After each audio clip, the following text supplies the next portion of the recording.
Okay, Chairman. Having the appointed time of 5:30 arrived, I would like to call the Tuesday, July 14th, 2026 Committee of the Whole to order. Would you please stand and join me for the Pledge of Allegiance? I pledge allegiance to the flag of the United States of America and to the republic for which it stands, one nation, under God, indivisible, with liberty and justice for all. Mr. Clerk, would you please take roll? Yes, ma'am. Alderman Cox. Here. Alderman Gregory. Here. Alderman Williams. Here. Alderman Rockford. Aye. Alderwoman Purchase. Here. Alderwoman Detriano. Here. Alderman Carlson. Here. Alderman Conley. Present. Alderman Donlin. Here. Alderman Hanover. Here. Chairman, you have a quorum. I would accept a motion for the approval of the June 30th, 2026 committee meeting. So moved. Second. All right, all in favor? Aye. Any opposed? The ayes have it. Madam Treasurer, would you please present your treasurer's report? Thank you, Madam Chair. The Treasurer's report for the corporate fund for the month of June. Beginning balance is $62,525,826. Total receipts, $23,960,079. We had total disbursements in the month of June totaling $29,324,104, which left the corporate fund ending balance in the month of June at $57,161,801. The ARPA ending balance was $1,977,870, which is included in the ending balance. That concludes my report. Thank you. Madam Chair, I make a motion to accept the Treasurer's report as submitted. Second. Okay, and there is discussion. I just have a quick question. Do we have to use the ARPA by the end of the year now? I know we've been, or was it last year? We use by December 31st. That's when Yes. the million was done. Okay. Thank you. Okay, sure. All those in favor? Aye. Any opposed? The ayes have it.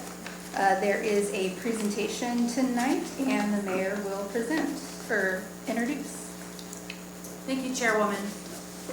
Tonight we are going to introduce some folks that have been working on an urban green space design for our downtown Springfield. Tonight you'll hear from Russ Orrell, who's the Deputy Director at Illinois Department of Natural Resources. You'll hear from Eric Huck, who's the Divisional Manager of the Statewide Operations for IDNR. Sam Strain is the Chief of Staff for IDNR, who is here. Jayet Bolinsky, their PR person, Public Relations, is here as well. Chief Information Officer. Jay Shanley from DSI is here, and Nate Bottom, Chief City Engineer, is here somewhere to help support as well. So I'm going to let Russ take the stage, Russ Orrell, the Deputy Director of IDNR, to give you a brief rundown of this beautiful natural space. Russ. Yes. Good afternoon, members of City Council. My name is Russ Orrell, Deputy Director with the Illinois Department of Natural Resources, and I am here on behalf of IDNR in support of the land donation agreement for the former Y Block. At the very end, there's a conceptual design plan. I think that is probably where we want to go to. I want to start by thanking the City of Springfield, Mayor Misty Boucher, Engineer Nathan Bottom, City Council members, State Senator Doris Turner, and the Governor's Office. Your engagement has been essential in shaping the vision of this new downtown park. In short, IDNR's goal is to create a welcoming, accessible green space in the heart of downtown Springfield, Illinois. The concept plan features all native Illinois landscaping, shaded seating areas, ADA accessible walking paths, and a natural play area for children. The centerpiece of the design is a natural stone amphitheater with total capacity for 1,500 to 2,000 people. In the news cycle recently, there's been some confusion. The limestone amphitheater should seat about 500 with turf in the grass seating an additional 1,500, so 2,000 total. This would be in line with what currently is 11A Music Series Downtown Springfield occupancy. And on that note, I would also like to thank Jay and Christy from 11AM Springfield for their input and feedback. They have been very valuable through this process as well. The park layout aligns visually with the Governor's Mansion and includes interpretive signage to highlight the site's history, including the former YWCA. We also plan designated areas for vendors, mobile restrooms, food trucks, and simply to make these events smoother and more family friendly. The state has committed $4 million to this project because we believe it will strengthen downtown Springfield, support tourism, and offer a high-quality public space for residents and visitors. This land transfer is a key step forward. Once approved, IDNR is ready to advance the bark into final design and implementation. Thank you for your partnership and for considering this land donation agreement. I have a team behind me. I'd be more than happy to answer any questions from the committee. Sure. First question from Alderman Donlin. Yeah, thank you, Madam Chair, and apologize everyone, I'm getting used to this new mic, so I haven't had one in a few weeks. So, I just wanted to take this opportunity to thank the mayor, thank DNR, thank the governor's office, thank you to our state senator, Doris Turner, legislators that were involved, anyone behind the scenes that I'm not going to mention here. We hear constantly about the state of our downtown and needing to do something differently. And the fact that this has been talked about and obviously well thought out and would take something that like the Love and Amp that's very successful now and expand upon it and make the space, is what I'm referring to, vibrant for years to come, I think is just wonderful. And the mayor appropriately pointed out to me last week that this isn't the first time that the city of Springfield has partnered with the state of Illinois and with a donation of property. And a great example, I think the premier example, is the Abraham Lincoln Presidential Library Museum. Those of you who have been around Springfield for a while know that was the site of our police and fire department at one time.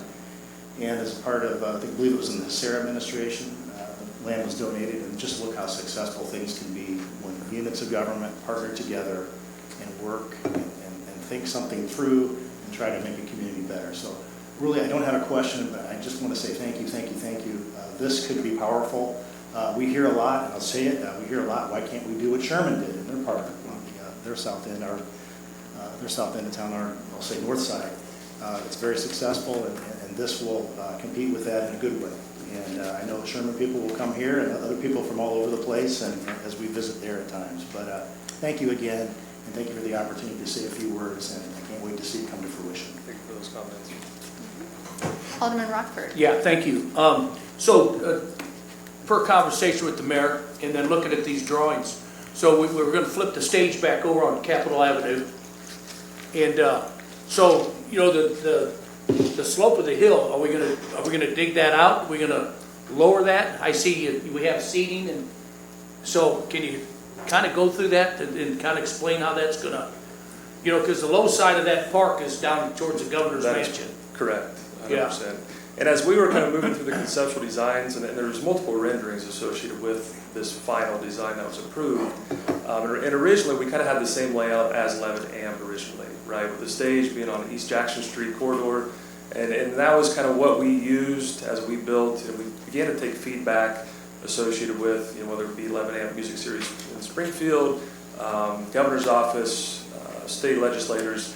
And as the more we began to think through exactly kind of both the sidelines, and I'm going to yield to Eric Huck, our landscape architect, who put together the renditions here. But again, we've seen an opportunity to utilize the East Jackson Street corridor, right? Because now when you go up to 11 Amp series, music series, you'll see your food trucks are lined on 5th and 4th Streets. And we just want to make sure that it's more family friendly. Those food trucks and the concessions will be on that East Jackson Street corridor. Again, just to simplify and make that site more efficient. But I yield to Eric Huck if you have any more comments to make.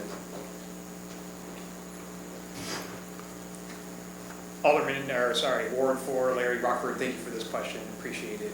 You identified a major challenge for the site, which is it's not flat. It looks like it is flat, you know, maybe to a user during an event, but there's actually about a 6-foot grade change, and I am 6 foot tall. So if you're standing at the kind of where it says nature play on the exhibit, that is the low point, and the high point is of course right up on Capitol and 5th Street. That's the highest point, and there's about a 5-foot grade change.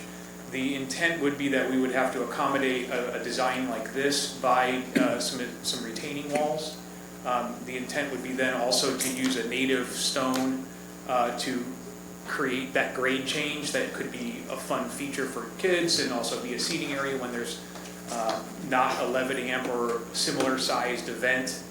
skewed to closer to Capitol Street, but then, maybe highlight some of that area with some planting zones.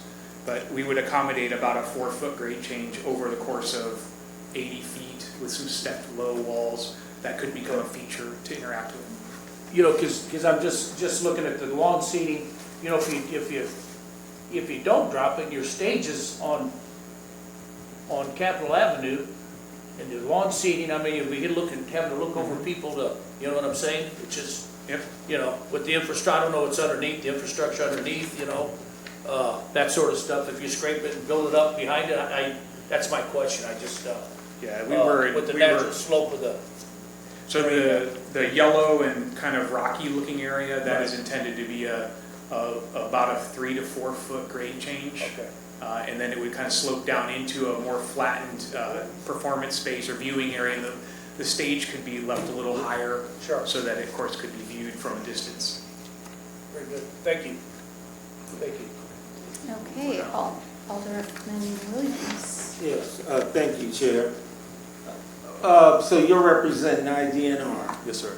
So I guess it's kind of hard with this because we're going to have discussion when it's time to actually do the ordinance, and then when I'll do you. But just for IDNR's purposes,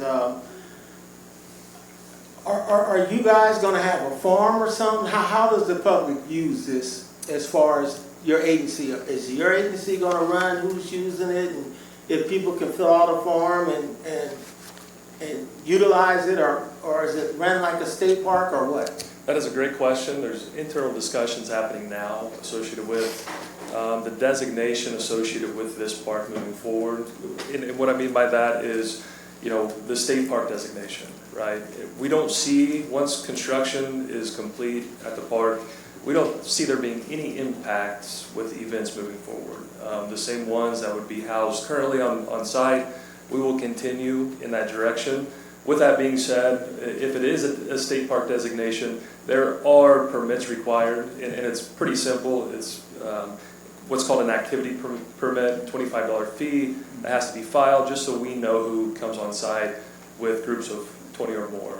Well, I'm a previous employee with IDNR, several of us are. But I'll just say this.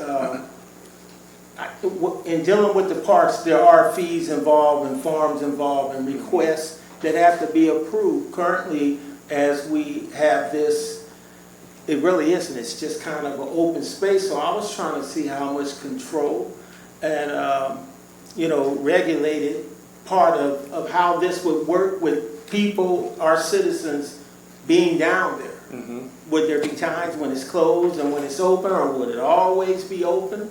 We will continue to work through the details as we move forward, but yeah, it's going to be a public space, right? If there's anybody who just wants to go and read a book and relax for the day, they're more than welcome to do so. When it becomes an issue, or not even an issue, but a challenge associated with your question would be groups of 20 or more would be required then to submit an activity permit associated with on-site. Now, we are working through,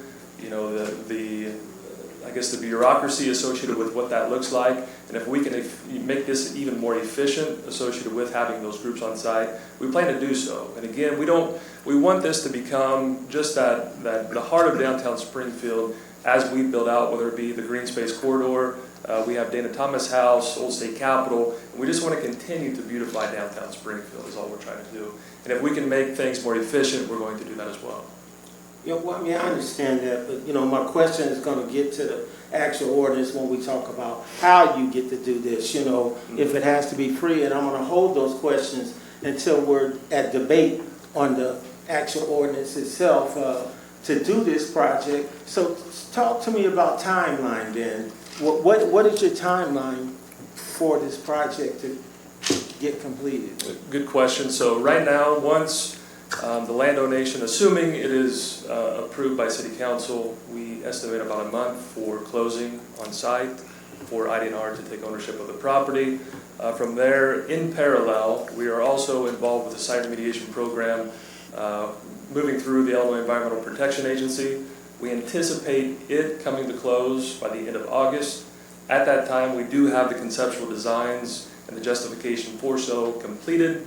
So once we get ownership of the property, the scope of work for the remediation, if it's recommended from EPA, we'll submit both documents into the Capital Development Board, who will accompany this project moving forward. Okay, but no set timeline right now. The hope would be that we get to a bulletin submittal within September, and that's assuming everything moves appropriately. We get the scope of work back from EPA, we have approval from the department, and we close by the end of August. Oh, yeah, so my concern for the timeline is, I believe it's IDNR that also got, like you said, the old YMCA, you know, the men's that got tore down, that property, that was IDNR too, right? Or am I correct? Correct. Okay. And that property, now, again, I had a problem with that timeline because to drive by it all these years later and you still see a lot, or now I guess something's planted and it looks like something might be trying to materialize, but the fact that our new YMCA, how long it's been open, I have concerns, and I'm going to be asking about guarantees and timelines so that we don't do that again, because I don't see a Japanese garden there. That was the deal. When I just did a bunch of reading on all these type of deals and things that have been alluded to that the state does with different, and some of them don't materialize quickly at all. This one has yet to materialize.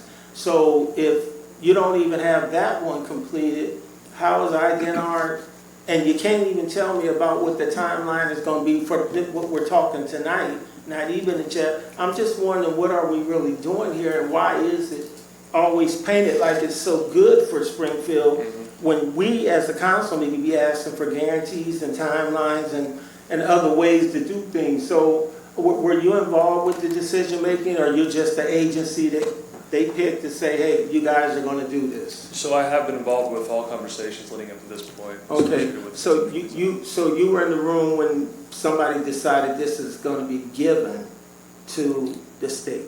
Yeah, and it happened organically. Originally, we sat down at the table just to kind of focus on what we wanted to do there. And organically, it got to a point where, as we began to build out the conceptual design and we seen opportunity, the land donation discussion was happening with the mayor, and we decided to move in that direction. And again, I don't want to create any confusion, and the department's going to be extremely transparent as we move through what's called the request for proposal, as we submit all of the documentation to the Capital Development Board and they push that RFP forward.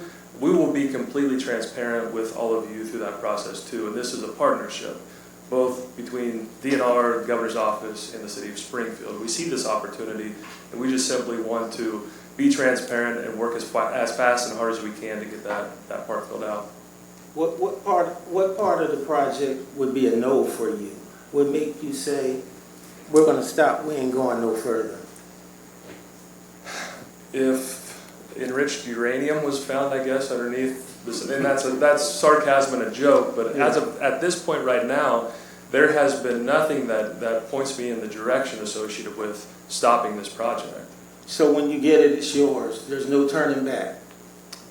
As of right now, correct. Okay, because I thought I heard in my memory that if the environmental study 2 came back and it wasn't what you guys liked, that you all just say it's the city's. There is a paragraph within the land donation agreement that states, again, from more of a legal perspective, in a situation where what has been identified on site is not within that phase 2 or the site remediation program filing, we can make that decision. We do not intend to do that. Okay, well, I'm going to leave the agency alone. I'll reserve the rest of my questions for when we deal with it. Thank you, Chair. Thank you. You're welcome. Alderwoman Conley. Thank you, Chair. As a current employee of DNR, I'm not going to be speaking to the proposal at all. But I was wondering if it's possible, you scanned through a bunch of other images to get to this one. Mm-hmm. And I know one of those, and a lot of people have seen this conceptual picture. If we could see some of the pictures that were included of sort of what the playground would look like. I think it was like one image before this one. Yes, I do not have control There you go. If we could just maybe, I know these are images that not everyone in the community has had a chance to see yet. So it'd be nice to have just kind of an explanation of what we're looking at here. I'll have Eric talk about Thank you. Eric was Okay, thank you. calling Appreciate up. it. So just, these images were created earlier on with some of our initial concepts. And this is, what is DNR going to do differently for downtown Springfield than a traditional park? And the answer is we were going to lean into our slogan, which is everyone belongs in nature, everyone belongs in culture in terms of the natural heritage and also the cultural heritage. And so one of the things that we looked at originally was bringing in native plants. The DNR is actually required to use only native plants. So even if we start looking at a formal downtown space, we're still going to be using native trees and native low, robust plants. So some of these images show what I call a low profile prairie. So something that's lower than 4 feet that can be easily maintained and does not look weedy, but also bring some of our native prairies plants back into the sites. This also would be trample resistant. We know we're going to get over 2,000 people hopefully moving through this space. And so once it's established, turns out these native landscapes were trampled by buffalo originally, so we're not too worried about the kids getting into them once they're established.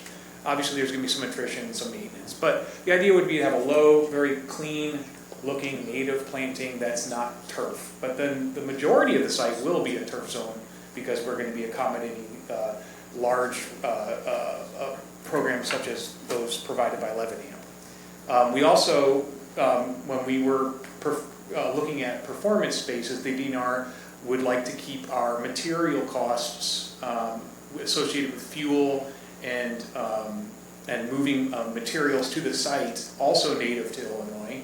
And so we were leaning into an amphitheater that was native stone.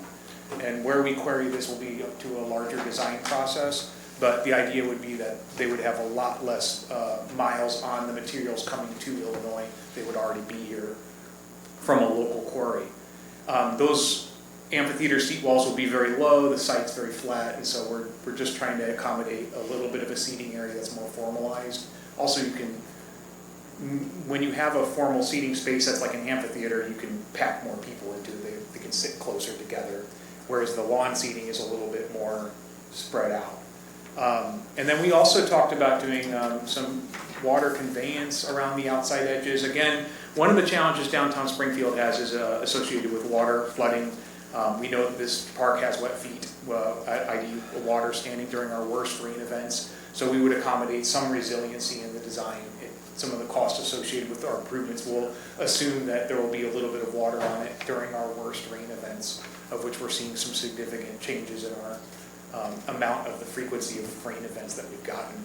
And then the last thing that we were leaning into is my favorite, which is the nature play, which we've done in Illinois now.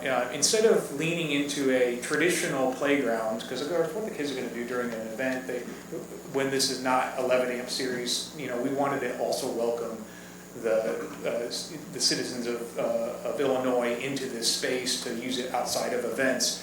But one of the things is what can kids do during these events? And we thought, well, playground would be appropriate, but DNR can do something a little different. We can start leaning into more of a nature play, which instead of doing plastic and steel, we were looking at wood and stone and natural materials. So the kids can play on something that's safe, meets all standards, is resilient and can last, but also they can put their hands on something that's a native material. Now, the picture on the left here, that is a park up at Lincoln Park that we worked on. I worked on in private practice, so that's a lot of engineering goes into what looks like a native log on the side, but they're actually there's a high amount of design in it. They're very safe structures, and there's what's called a fall zone underneath them. So a traditional playground will have a engineered wood fiber, which looks like a wood chip, or a poured in place rubber, which looks like rubber, or recycled rubber chips from tires, which we don't really like that material, but in this case we were going to lean into our poured in place rubber and our for ADA compliance and accessibility to the features themselves, but also engineered wood fiber, which is the reason why it's engineered is that it's a rhomboid shape. It locks together, allows you to have a bouncy surface that's not dangerous. But anyway, the idea would be, let's play in nature. Let's bring kids who are in downtown Springfield who are interacting with mostly impervious surfaces. Let's not lean into steel and plastic. And that was the design intent. Thank you. I think I'm allowed to say it looks beautiful. So. Yeah. And then the only other thing I would say is that, you know, there's some questions about how we're going to shade this space. Obviously, we're looking into a larger performance pavilion and a cool, whatever design that stage cover looks like, some covered structure. But we're planting, you know, 50 trees around the outsides of this, which is consistent with the City of Springfield streetscape planning. So we were hoping to bring some shade onto this site as well. But when you accommodate 11 amp, you know, up to 2,000 people, there's not a lot of room for, you need to maintain your view sheds of the stage, and so the trees end up skewed around the outside edges.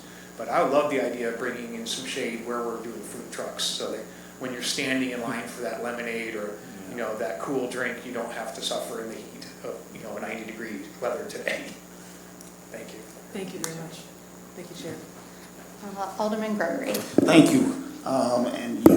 This is a Ward 2 project, so you'll have to get used to a long discussion about it. But I will say, you know, since I've been in office, there's been much discussion around the Y block and what do we want to do with it. You know, this is about the 5th design that has come about, and you know, there's been a lot of people along the way to get here. And much of, you know, taking long is us as a council making a decision that we want to move forward on the Y block and what we want to do. It has always been my understanding that the governor and his office and the staff have wanted to help us out with that space. And this design is not too much different from the last design, but from everyone from the governor's assistant governor, deputy governor, Maynard, our former mayor, Sheila Walker and Caleb Raven, the Springfield Arts Council, Miss Christy Walden. You know, she really, you know, and I'm saying this because I remember Levitt when it was just a little bitty stage. And in fact, we didn't have a stage, and it was very little people. And now the community has shown us what that space should be. A place to gather, all walks of life, and having a good time. And we always know we needed an amphitheater of some sort in our city. So I don't want to leave anybody out because there's been a lot of work. And Miss Sabo, she's in the back there, and Jay, I know you guys are taking, you know, doing a lot with Levitt Amp, and I appreciate you. The young lady who came from Levitt Amp and met with us, and you know, when she came, you know, she showed us all types of different structures that Levitt had helped from Texas on up north. And you know, one promise that we gave her is that we were going to help and push to develop that block so we can continue Levitt. So I'm happy to be at this point of getting something done. All the people who designed it, from Jermaine Ward to Massey and Massey, Mr. John Schaefer, I've talked to all of them who continue to have their thoughts on it and really compliment this as well. I'm definitely going to support this. And, you know, unlike last time when we had the opportunity to do this, and, you know, bygones are bygones, but we need all 10.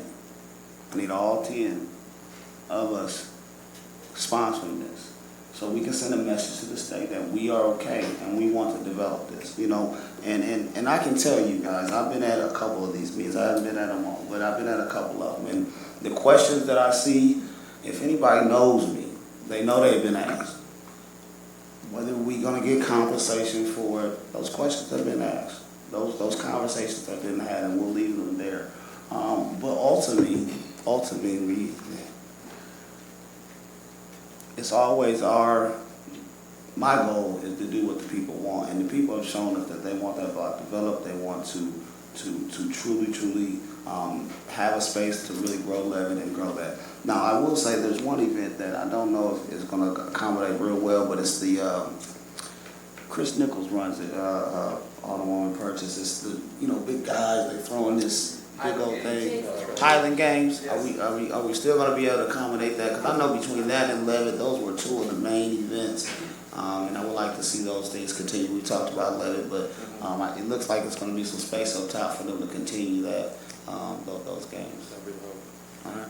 Thank you. I appreciate y'all. I won't be too long. I can't be, but I want to. Thank you. All right. And Alderman Gray, I do not know if I'm going to be able to co-sponsor this. I didn't realize until just now that my agency and my day job is going to be involved in this, and so I have to make sure it's not a conflict in any way. So, but yeah. All right. Well, is there anything else? Thank you. I would like to close by thanking the Governor's Office. Jack Cann is here from the Governor's Office. Jack is the Director of Public Engagement for the Governor's Office. So any questions for the Governor's Office would go to Jack. But I will tell you... Go ahead, I'm sorry. It's okay. I will tell you that Alderman Gregory, I thank you for coming to the Governor's Mansion with me for multiple meetings, especially when Levitt Ant came in and Jay had people from California, from Levitt, come in and meet with us and talk about what they saw and needed at the site. It's important that our downtown has a natural park, in my personal opinion, where children and citizens can come and hang out, have a picnic. When we do the link on 3rd Street, this is going to be a huge compliment to that. It's going to be gorgeous for downtown. Jay and I were anticipating all kinds of cool things. I said, I want to see the Southeast Spartan drumline perform there. I think it would be a really cool space for that. There's just so many great things that can happen. So thank you to the Governor's Office. Please make sure the Governor hears that. Thank you to Russ for IDNR. I've been in so many meetings with Russ. We're friends now. But for everybody that's helped with this, and for those of you that came in and met with us and sponsored it, as Alderman Gregory said, I thank you for co-sponsoring it, because this is a big win for downtown. Alderman Williams has the question for the Governor's Office, I guess. Jack, are you okay with the question? Limited scope. Okay. Actually, I'll get some clarification from the chair before we speak. So are these folks going to be around when we do the ordinance, or is the ordinance coming right after this presentation? Or are we waiting through and then, because some of them may need to answer some of what I have to suggest. we could always move it to the front of the agenda if that's agreeable to everyone. Perfect. Second. Okay. All in favor of moving ordinance, what number is it? 333. 2026-333 to the front of the agenda? So moved. Second. Okay, all in favor? Aye. Any opposed? The ayes have it. I will be Oh, present for all of this. Yeah, Alderman Conley and perhaps myself will be present for this vote. Not yet. Now we need a motion for consent or debate. Motion I for make a consent. motion to put it on debate. Second. Okay, all those in favor, or we should discuss Discuss, first. anybody? read it, though, Chuck. Yeah, I can read it.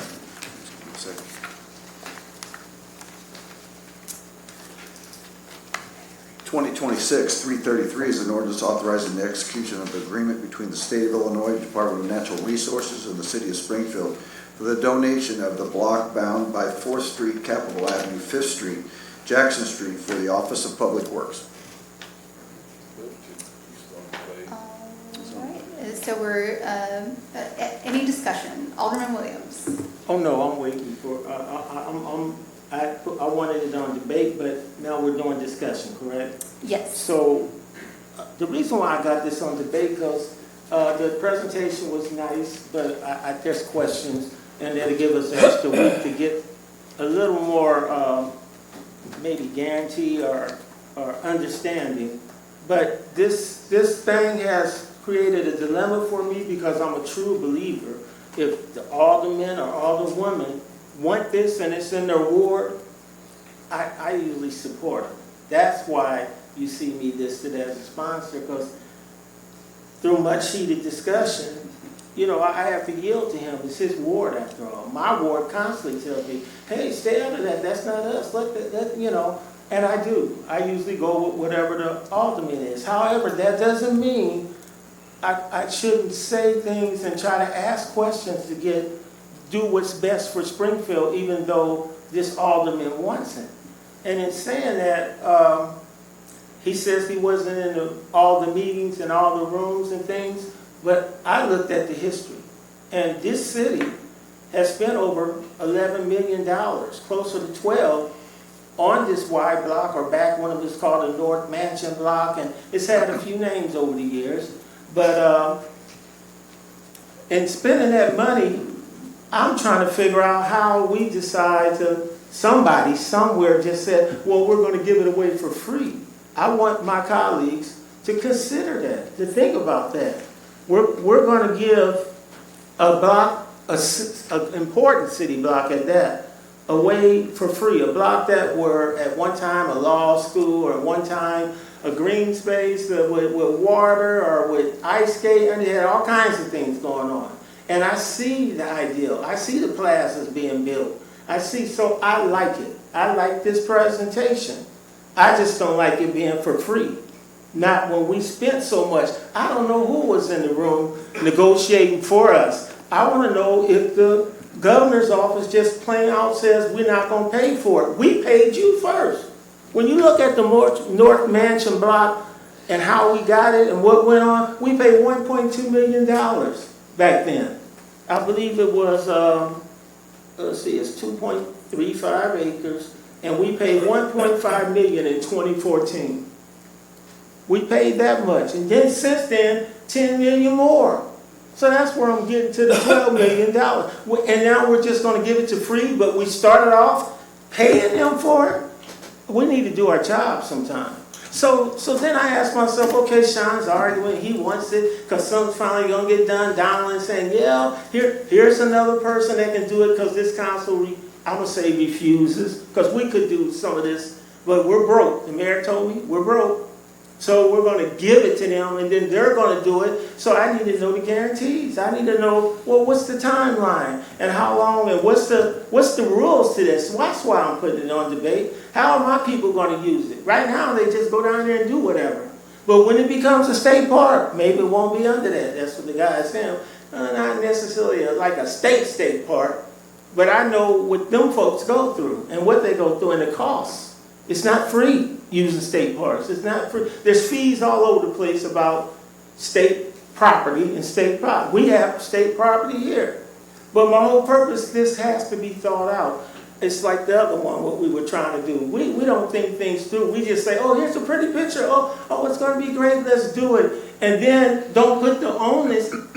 Oh, if I find something bad with EPA or along the study, and then they give it back? No.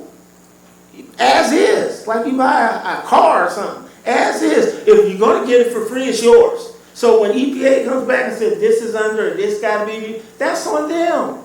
Or either why are we giving it for free? My mind races all the time about this. Why does other municipalities, or in this case our state, have to do stuff for us? We can't do anything on our own. Yeah, you know the big project I've thought about. Our Wyndham is all tied up again, fooling with local people want free stuff. And now, I just told you about the Japanese garden. That ain't here yet. And now here we are with the Y block, something that we've invested all this money and time in ourselves, and we're going to give it away for free. We didn't even have the common sense, whoever was in the meeting, to say, okay, Governor, how about this? If you want a governor, why don't you bring back some state agencies?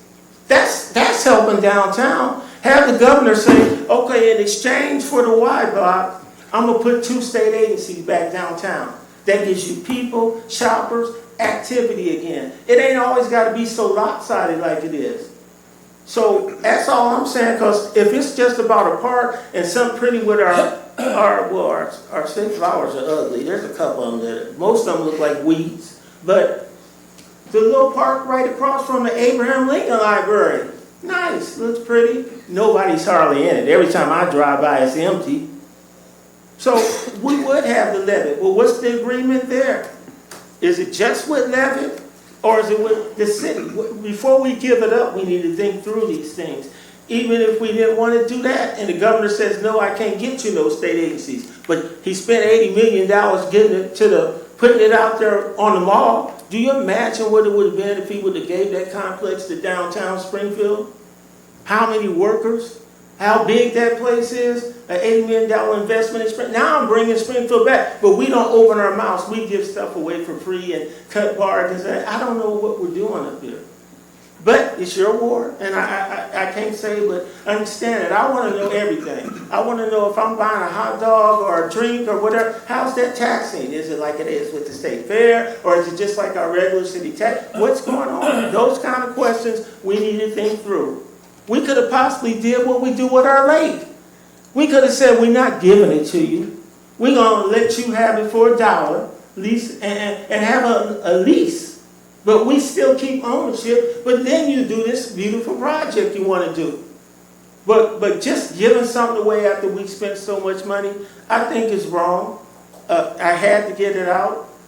I had to tell my colleague I am going to support him because I'm always demanding that all of us should respect that. It's the one last power that all the men and all the women have is when you're dealing with your zoning and you're dealing with what's going on in your ward and your colleagues respect you. And so he is adamant about, I'm tired of it, everybody keeps trying, something's finally going to happen. So I give in, but not without you guys hearing some of the other ways this could be done. Still be done and still get it done. But we have new agencies downtown, or still get it done, but we're still the owners, but they just lease. That's all I have to say. I know you guys probably going to pass it. I'm not sure what I'm going to do yet, but thank you for your time. Madam Chairman, who is the second on his motion? Me. Thank you.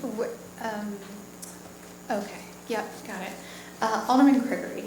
Thank you. And Alderman, I'll tell you, we've had some good discussions. I appreciate your questions, and I don't think they're ever bad questions when you want to know something.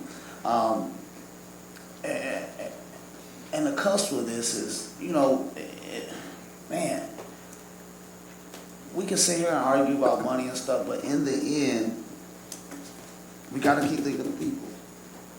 And in my ward, I want this thing developed. I'm tired of dealing with it. Now, we lose nothing. We lose nothing. The money that y'all talk about putting in, we had to fix it. It don't matter if it was going to be the Y block or a building on it. We had to fix those stewards. I get it. We spending the money gone. We not going to do nothing with it. The state don't lose nothing by not doing it, bro. We do.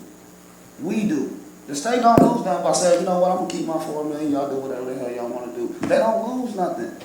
But our people do. So I have 1,000 thoughts, but I want to do what the people want and enjoy that Y block. That's it. That's what I'm tired of these designs. I'm tired of these discussions. And the from what I know, from back in 2019, there's always been some discussion on what we're going to do with this stinking block. And every time we get to it, it's always a bunch of stuff. And I don't want that. I want us to go ahead and do it. If they don't develop it, they don't do that. But I'll tell you one thing about me.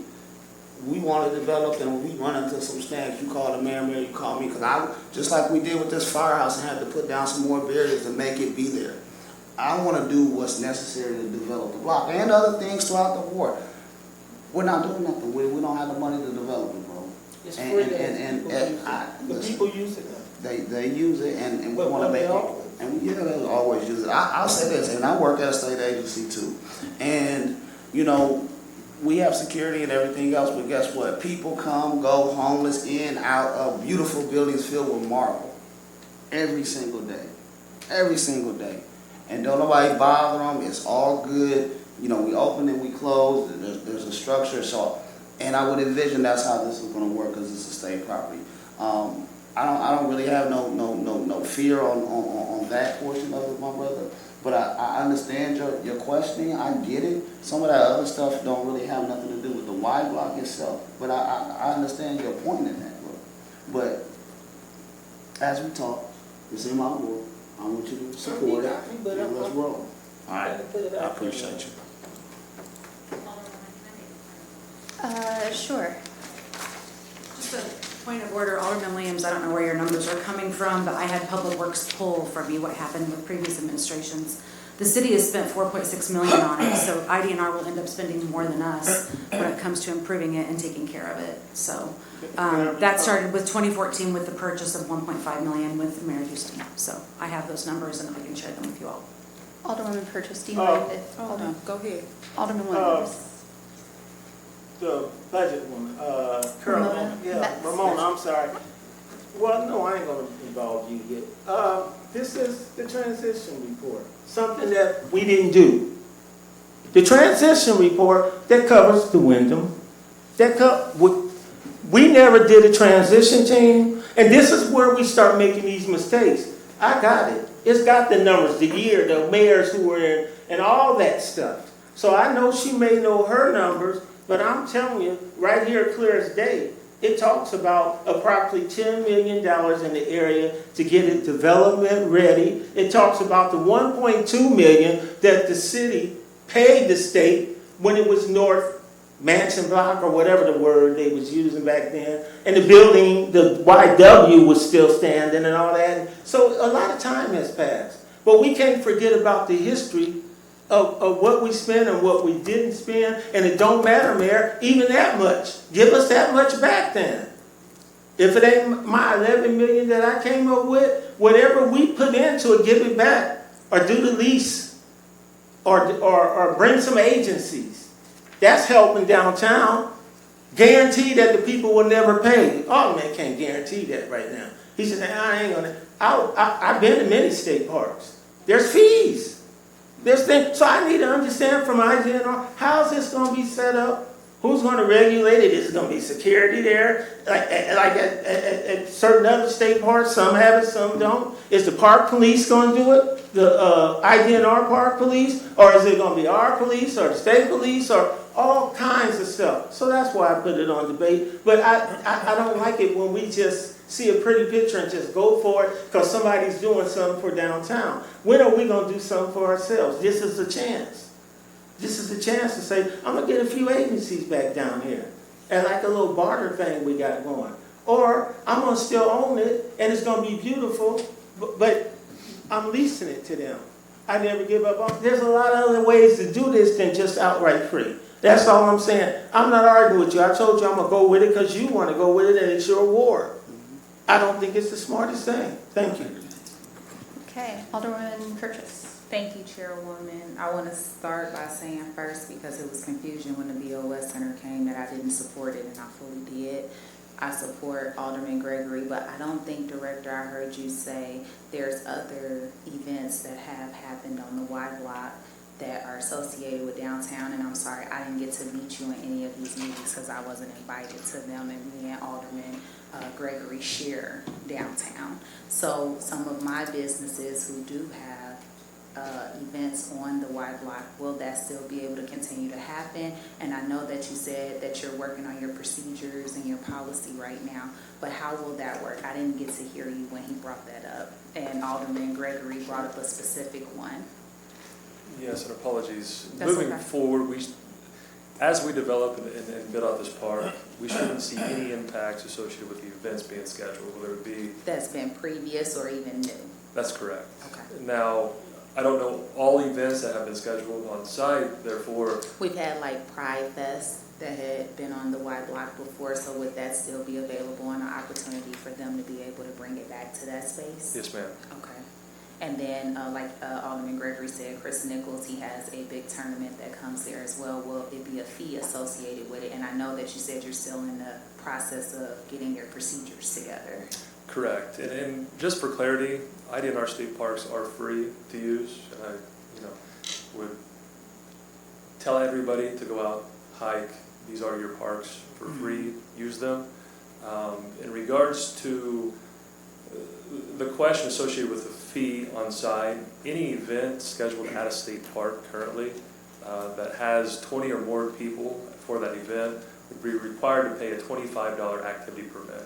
Simply just stating what the event purpose is, giving us some descriptions associated with what that looks like, the time, the date associated with it, and that filing fee of $25. Thank you. So that leads me to my final question. I'm really about education with the community and educating them on how these processes work. Will we be able to do some type of community engagement to talk about how this rollout will happen and be able to invite the community out along with you and DSI? Absolutely. Okay, do you know when that would kind of take shape? I know we got to vote on it, but do you know when that would take shape before you guys even break ground? So that can be whenever we decide the best timing for it. Again, as we move through the donation of this property, we close on the property and we move this project through the Capital Development Board for the construction build out. There's going to be ample time as we move through the procurement process to sit down and I would champion and honor any opportunities we have to educate the public associated with, whether it be event planning moving forward or just simply, best use of site. I'd be more than happy to join those conversations as well. Thank you. I would just like to be included in those so we can also help to bring people out too. Absolutely. Thank you so much. Thank you, Chairwoman. Alderman Rockford. Thank you, Chair. My comment, I second with Roy. Years ago, there was some private developers that came down and wanted to give upwards of $10 million to develop that Y block, and it was turned down. So I'm always, and as I told you, Mayor, I am for this Y block project, and Sean, I will support you, but I just don't understand the, buying this and then letting it sit for all these years, and then turning down private funds, and then giving it away. I hope everything comes through. I hope it turns out to be a great thing for downtown, because I was the guy that talked about the Lincoln Fest and all the blues and barbecue festivals that don't happen now. Maybe we could rejuvenate downtown with this project. So I will be supporting you. So that's all I wanted to say. Thank you, Chair. Yeah, and some of those events don't happen because of fees associated with hosting them on our downtown streets. So, thank you. And if no one has anything else, we can vote. All those in favor of putting this on debate? Aye. Any opposed? The ayes have it. Thank you. All right, so next we have, back to our regularly scheduled programming, ordinances tabled or remaining in committee. Is there anyone who would like to remove any of these ordinances for committee consideration? Okay, well, we can move on to ordinances for CWLP. Mr. Clerk, could you please read the ordinance? Yes, ma'am. CWLP 2026-316 is an ordinance approving payment to Wesco and authorizing supplemental appropriation to MISO J1610 deposits in the amount not to exceed $56,913.40 for the Office of Public Utilities. Move to consent. Second. Any discussion? All those in favor? Aye. Any opposed? The ayes have it. 2026-317 is an ordinance accepting a master service agreement with MISO for the Office of Public Utilities. Move consent. Second. Any discussion? All those in favor? Aye. Any opposed? The ayes have it. 2026-318 is an ordinance accepting bids and authorizing contract UW-27-04-23 emergency lead water service line replacement project FY 2728 with E.L. Pruitt and Company in amount not to exceed $909,910 for the Office of Public Utilities. Second. Any discussion? All those in favor? Aye. Any opposed? The ayes have it. 2026-319 is an ordinance authorizing supplemental appropriation and acceptance of and execution of a grant BA-26-325 for the Illinois Department of Natural Resources, IDNR, for the improvements to the Center Park area and the Beach House area for the Office of Public Utilities. Move for consent. Second. I'll second. Mine. Any discussion? All those in favor? Aye. Any opposed? The ayes have it. Chair, just if I could be noted as present for that Oh, one. yeah. I'm sorry? Present for that vote. Okay. I'm present, so thank you. 2026-320 is an ordinance approving the intergovernmental joint funding agreement with the United States Department of Interior, U.S. Geological Survey in the amount of $352,850 for the continuous and monitoring of the nutrients and suspend sediment in Lick Creek and Sugar Creek tributaries for Lake Springfield in the time period of October 1, 2025 through September 30, 2027, to the Office of Public Utilities. I move for consent. Second. Alderman Cox. Thank you. Is Todd here? Real quick, if you don't mind. I saw you, or actually, I guess I saw Dan at that wetlands project down in Loami. And he was, and this is this, I know we have some wetlands that we're putting in to help filter some of this stuff, keep it from going into the actual lake. Is this kind of part of that? Are they connected at all? I guess is what I'm asking you. So they're not connected with that particular project on the Okay. Staley property, but what these are monitoring stations that kind of assess our performance and all the work we're doing out in the watershed with our RCPP and 319 grants, and that particular project was part of the RCPP grant. Great. Okay. That's all I had. Thank you very much. One second, Todd. Alderman Rockford. Thank you very much. So Todd, let me ask you a question. Are there regulations on, we were talking about dredging the lake, okay? This is a little off this site, I think, but it's still on the same lines. So when it comes in our lake, is there regulations on this farmland for the sediment, for your fencing, your erosion fencing? I mean, are there regulations for farmers and the farmland that surround Lake Springfield from this sediment getting in? No, there are no current regulations, so the sheet flow across is unregulated, so that's what makes these programs so difficult to implement. We have to get volunteers and get conservation farming, I guess, out into the watershed through a volunteer basis. Yes, okay, perfect. Thank you. Thank you, Chair. All right, you're welcome. And the motion is for the consent agenda. All those in favor? Aye. Any opposed? The ayes have it. Public Works, 2026-321 is an ordinance authorizing acceptance of a right-of-way for Bissell Road located at the south side of Bissell Road and east side of North Dirksen Parkway for the Office of Public Move Works. to consent. Second. Any discussion? All those in favor? Aye. 2020, I'm sorry. Any opposed? The ayes have it. 2026-322 is an ordinance accepting the lowest responsible bid and authorizing the execution of a contract number PW 2704-19 with the Complete Asphalt Service Company for the FY 2027 crack filling contract for the amount not to exceed $294,000 for the Office of Public Works. Move to consent. Second. Any discussion? All those in favor? Aye. Any opposed? The ayes have it.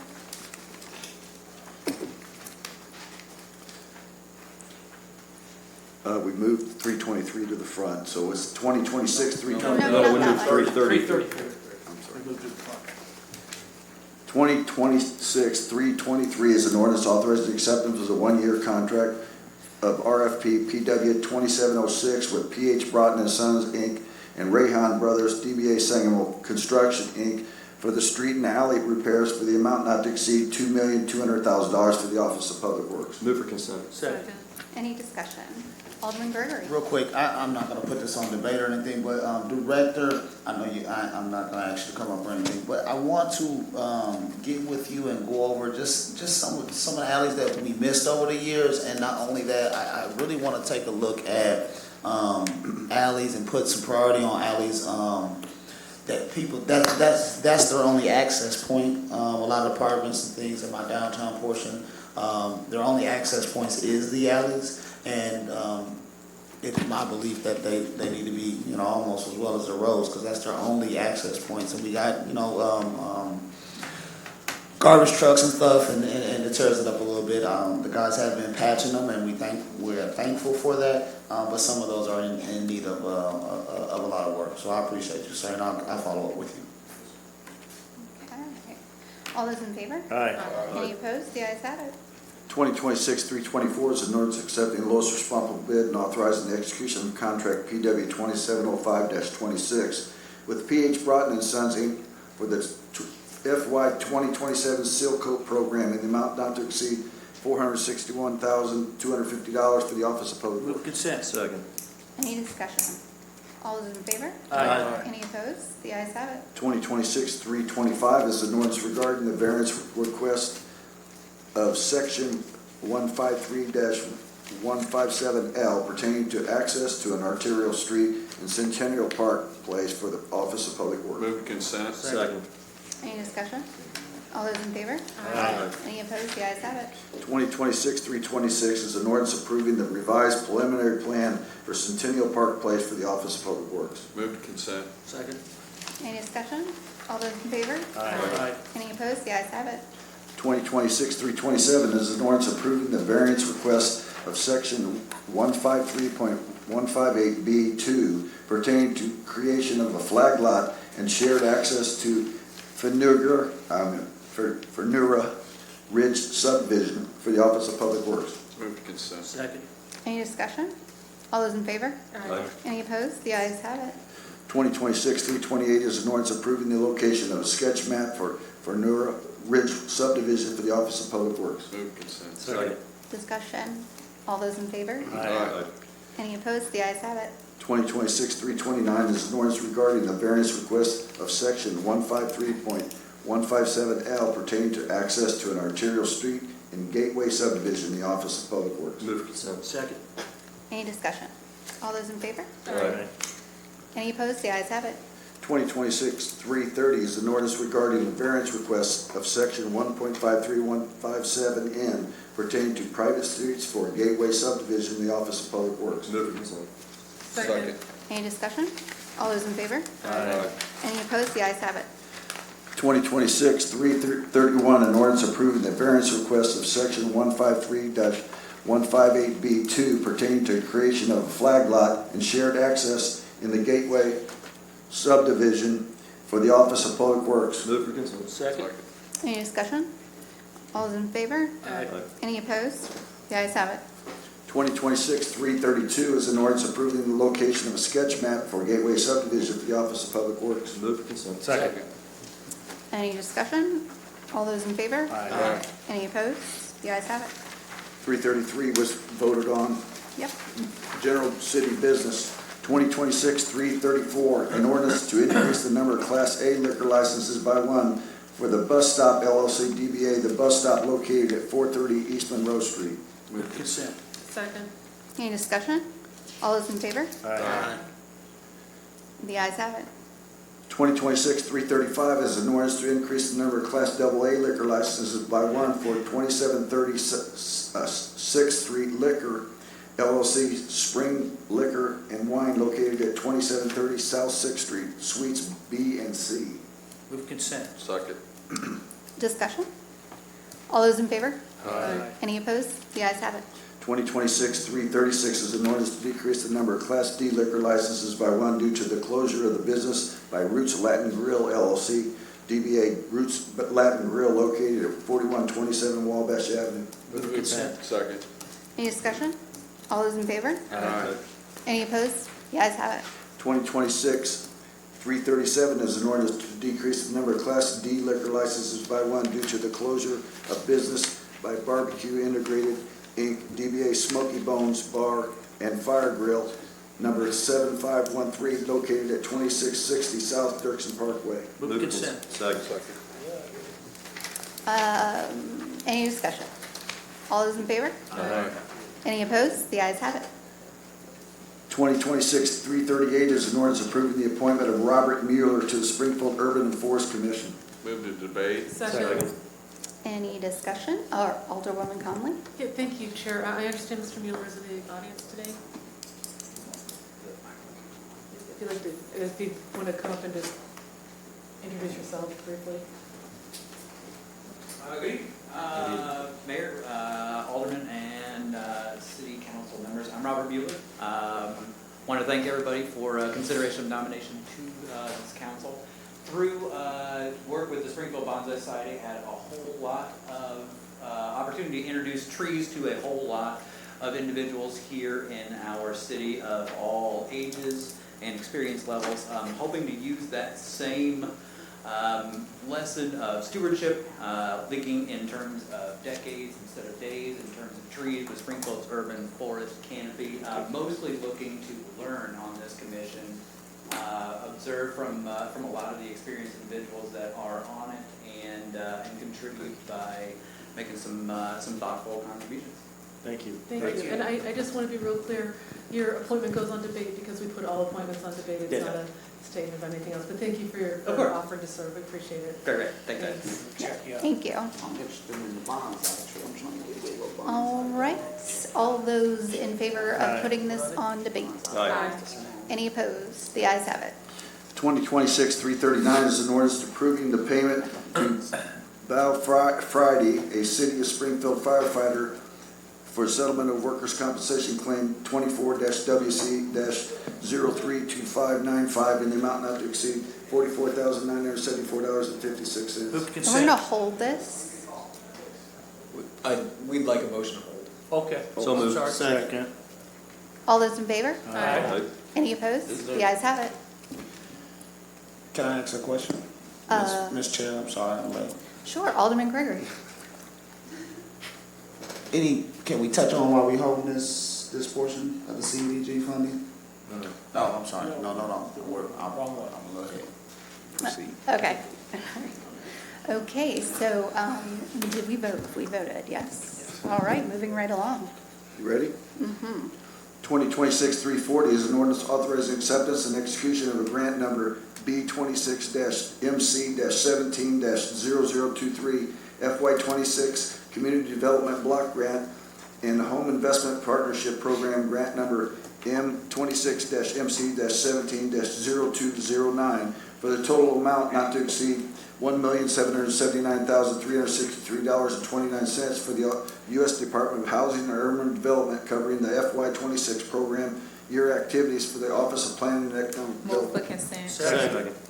All those in favor? Aye. Any opposed? The ayes have it. 2026-341 is an ordinance authorizing the execution of a grant number 26SL578208 for the FY27 security grant with the State of Illinois State Library in the amount of $100,000 for the Lincoln Library. Motion for consent. consent. All those in favor? Aye. Any opposed? The ayes have it.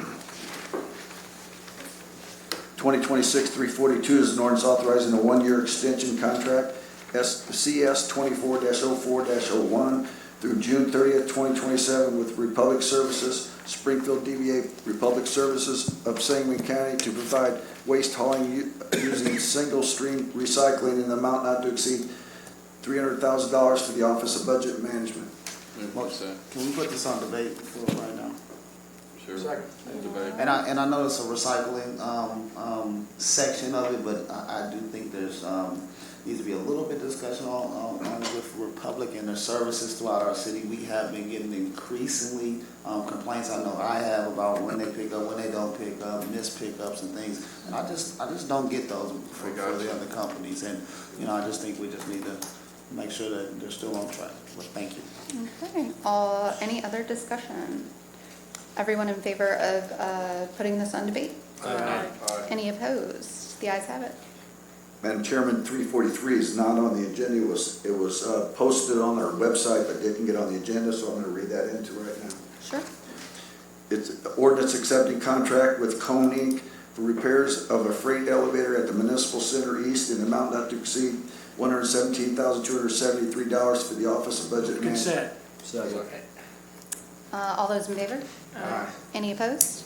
The ayes have it.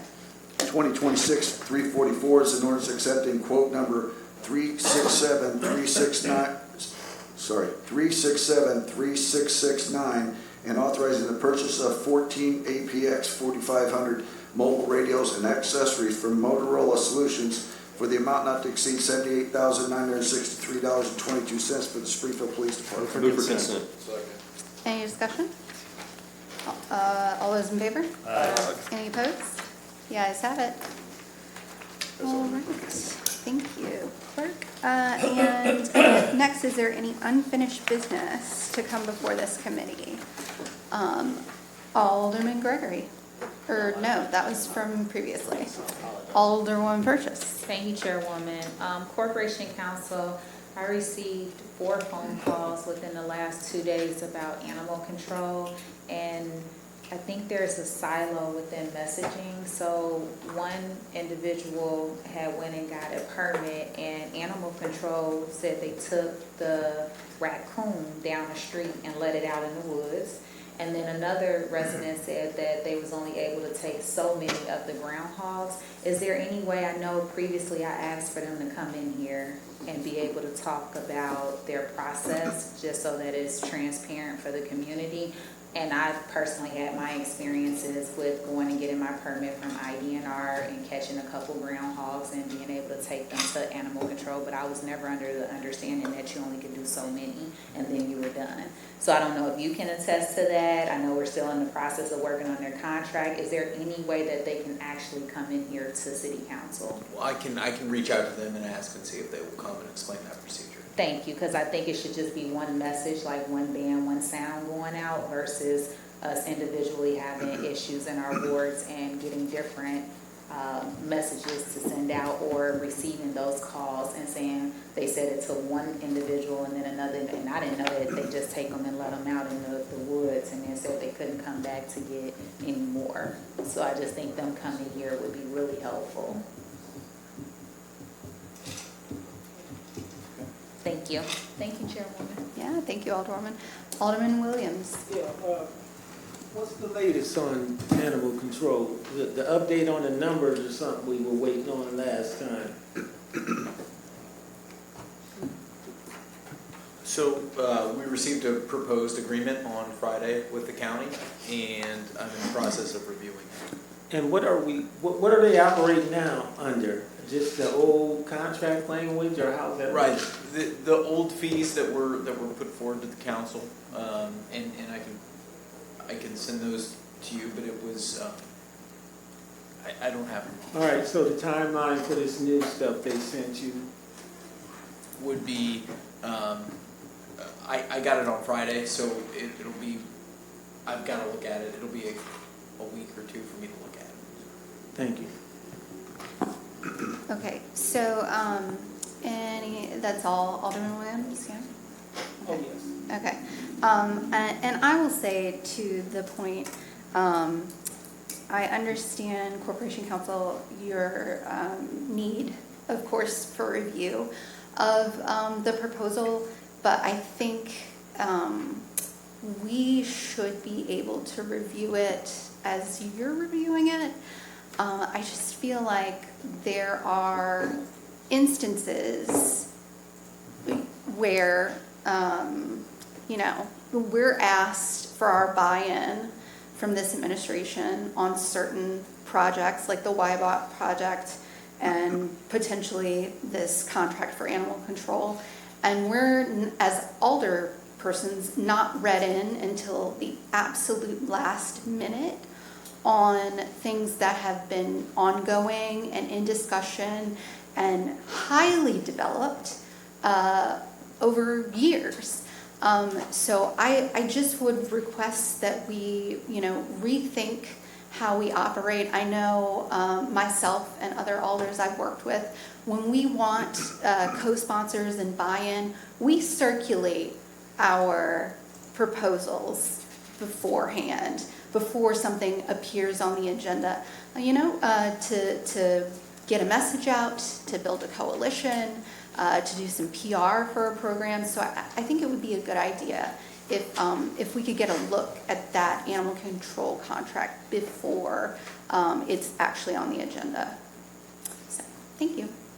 Alderman Gregory. No, and I know I agree with you, but and I'll say this to Corporation Council: you do have at least my support, and I would ask everyone if you. I know you short staff in there, and a lot of this stuff is tough. So I guess I'm saying, man, let us know if we need to do something or approve some contracts and get you some help and stuff, because I support that, and I think I've seen you a lot, man, and you look tired, bro. So I'm just letting you know. So thank you. Yes, and thank you, Alderman Gregory. And I just want to reiterate, that my comments are not directed towards your office at all. So, yeah. And is there any new business to come before this committee? All right. We do have a need for executive session under 2C1 personnel. Okay. So moved. Second. All those in favor? Aye. Any opposed? The ayes have it.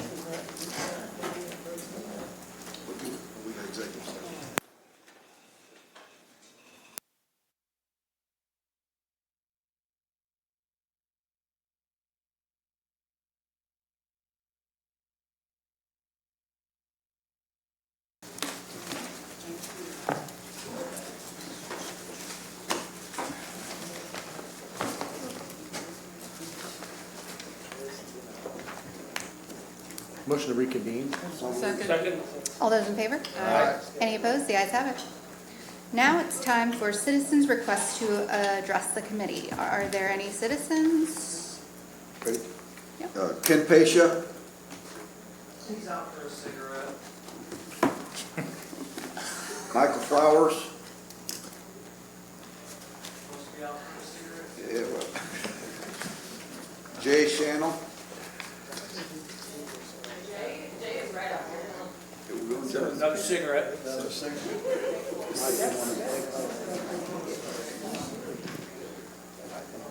Ken Pasha.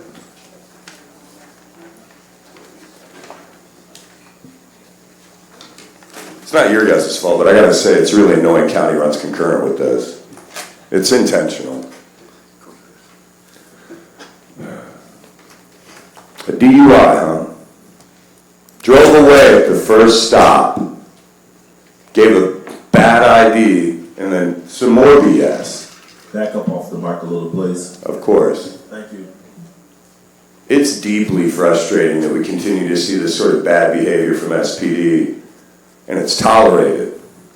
I don't know if you guys have seen the body cam footage, but that's pretty decent treatment for somebody who essentially tried to resist arrest and disappear, and then provided bad identification. If any normal person had done that, they'd have spent their night in jail. They would have been handed back their property and walked off. It's that kind of entitlement that I think we see running through a department that continues to receive whatever it asks for by large amounts of money. Another ordinance tonight approved how much more money? Didn't you just say the city was broke? Didn't you just say the city was broke? You guys do realize that you are the boss of the police, right? They're not your boss. You don't have to give them whatever they want whenever they ask. They're not your friends. They're not your buddies. They're not even your colleagues. They don't think of you that way.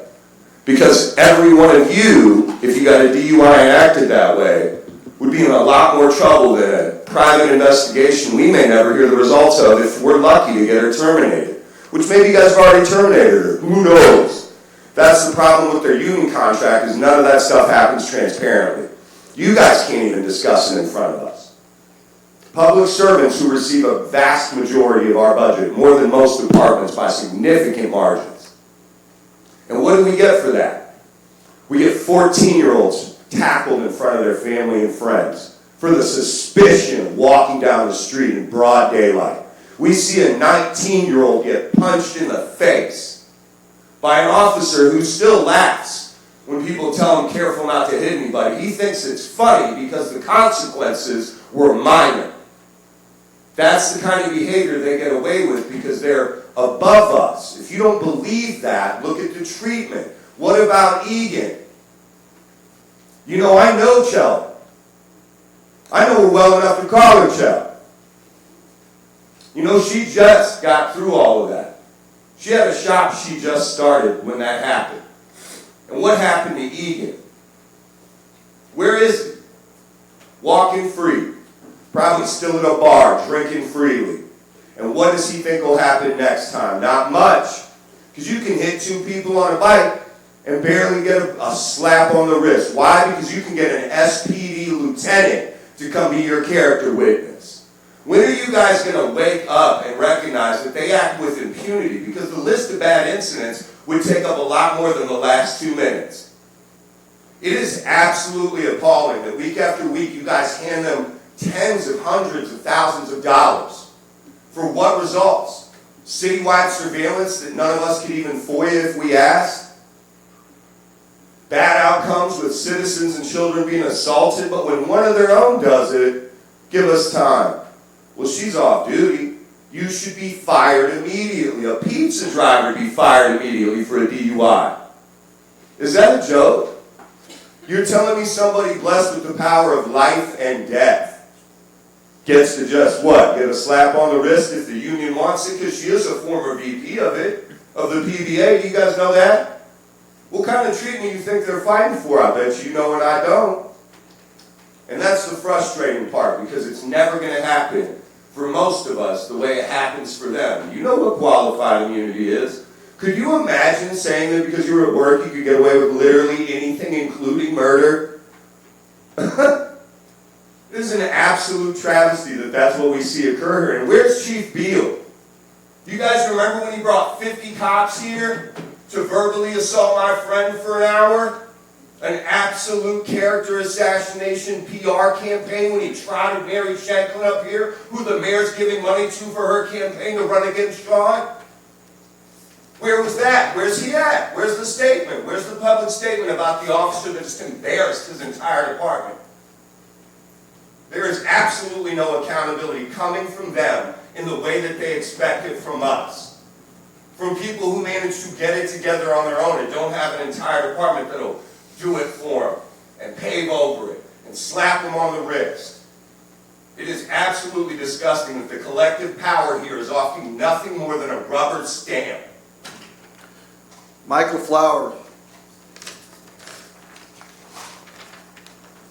Jay Channel. Jay's out in the hall here in 1 second. Robert Williams.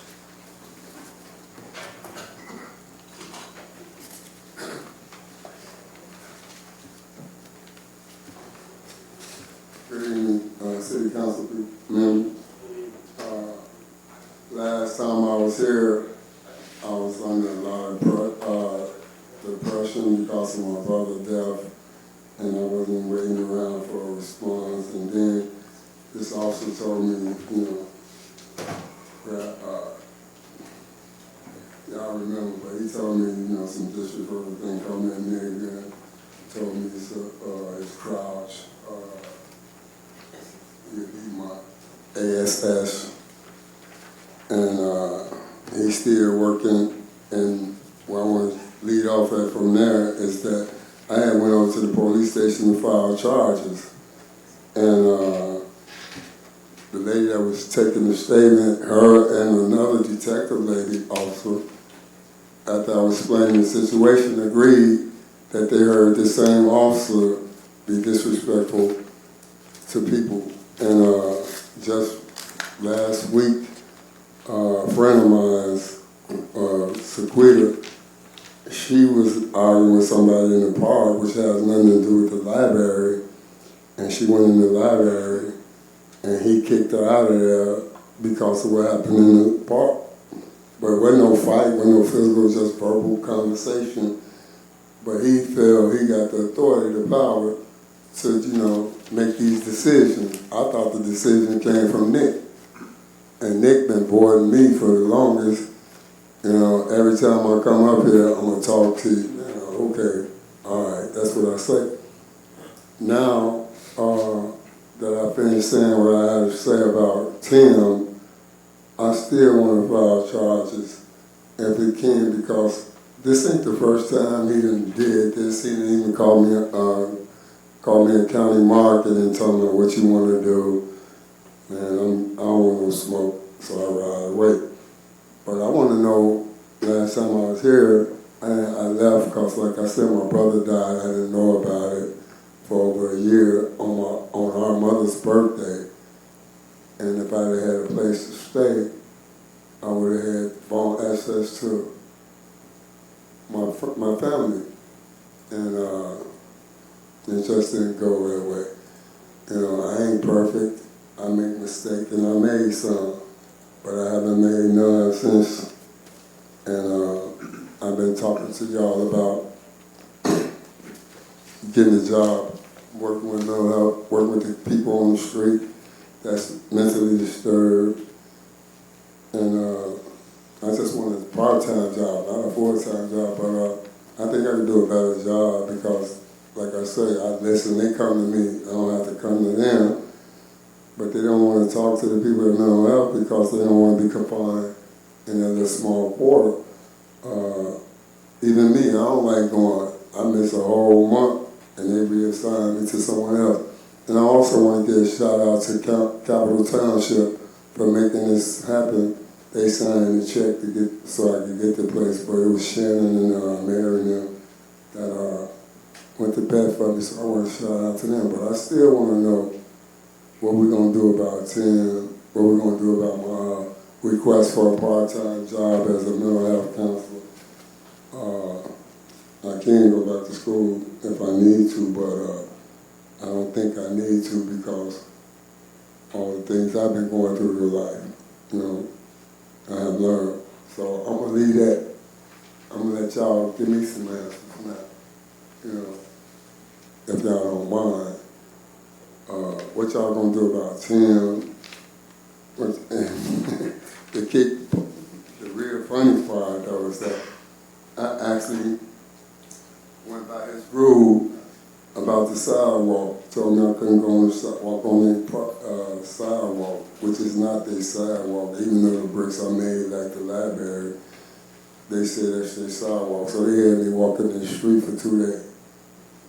You know, because I was, you know, afraid I would be arrested. You know, that's a shame. You know, that's all I gotta say. Thank you, Mr. Williams. Reese Moyer.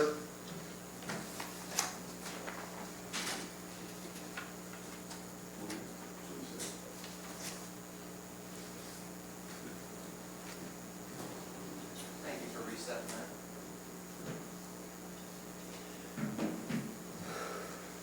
that. Okay. Good afternoon, ladies and gentlemen. I'm here to address the AI camera decision you made last week. Let me get to the heart of the matter. What is your purpose as a council member? What is your job? I don't need an answer. None of you need an answer. You know what they're supposed to do, even if you don't have the words to say it. In a general sense, a good council member gives their citizens what they want, improves the local economy, and makes decisions for the common good. Yet here we stand, after you've already given $500,000 of taxpayer money to something nobody wants, and that actively harms privacy and can be potentially used to threaten lives. That's 3 strikes, you're out. You sat here last week and talked a lot about when the data gets deleted and if they can't sell it, could they still share it? You even said things to the effect of, if we need to change the policy, we can. But you can't undo harm. It's good you put that last part in because Flock is infamous for lying to city councils and even police departments. First one, and probably my biggest concern, are you aware that anyone in this room, every person listening to this, can go download a free program that gives them access to live camera feeds? Even if all it saves is a license plate, it's still a camera with an internet connection. As public officials, how would you feel if someone who wanted to hurt you could just find out what times you were out of the house? What about your children? What about your grandchildren? You keep talking about safety, yet it can be used to commit the very crime you say it will stop. And no, I didn't say prevent. Does any of that sound safe to you? It feels like something out of a schlocky sci-fi film. Yet, here we are. I guess it's not fiction anymore. What if someone has a violent ex? What if your vote gave someone the information to kill the woman that broke up with them? Even if it was one, how would you feel? Even if it was one person, would you still want to give them that tool to do harm? If it actually prevented crime, maybe you could still say yes, but this doesn't prevent anything. They only help you catch people who have already committed crimes. Hell, if you really wanted to know what prevents crime, all successful prison policy shows that treatment should be increased while abolishing mandatory minimum sentences. Let me say that again. All successful prison policy shows... Sorry. If you really wanted to successfully prevent crime, you would spend this $500,000 on treatment and abolish mandatory minimum sentences for offensive crimes. Violent offenses. Instead, we're getting cameras that track everyone to what? Catch a drug dealer? Catch a guy who hasn't shown up to his court date? What can these cameras possibly do that our police already can? Putting them on the roads, in and out of the city, I understand, but what do these cameras do when you put them in our neighborhoods? What does it actually do that either knocking on a door or parking on a corner can't do? God forbid someone has been murdered. How do you even know they're going to be driving the same car? So again, what does this prevent? What does this help? Mass surveillance is not security. Let me say it again. Mass surveillance is not security. Just ask Nazi Germany or Soviet Russia if mass surveillance is security. What's more, they have a history of lying. The officer who was here enlightened us to the fact that Flock has the best policies and promises compared to other automated AI-powered camera corporations. Yet you can still go online and find dozens of towns where Flock has lied to the council members' faces. They've lied to the police department's faces. So now, let me ask you this. How do you know Flock will follow their end of the deal if they have a history of lying? How do you know Flock won't sell your data? How do you know Flock isn't tracking you? Oh, you have a piece of paper saying they won't? These other dozens of towns had pieces of paper just like yours, and they still had their data stolen. The officer kept saying they would be notified if there was any potential misuse. If it was another officer, can you guarantee he would report his fellow officer, his friend, for misuse? If it was the company, do you really think they would notify you if they were doing something wrong? Now I'm going to tell you how it is. You don't know that they won't break their promises. Even if the corporation has its hand to God, they can still have their other hand behind their back crossing their fingers. Do any of you know someone who can code? Have they personally looked over the code for these Flock cameras? Then you don't really know, do you? What's more, how do we know that these won't be deployed disproportionately in predominantly black neighborhoods? I'm going to finish out today by reminding you of your job. A vast majority of citizens don't want this. This doesn't make our economy better or lower our bills. This doesn't even help the common good, as I have clearly established. So I have one final question, possibly the most important one. What do you get out of it? Your children and grandchildren are at the same risk as everyone else, so what do you get out of it? That will be all. Jay Shandel? He passed. Michael Flowers? That's it, Chairman. Motion to adjourn. All those in favor? Aye. Adjourn.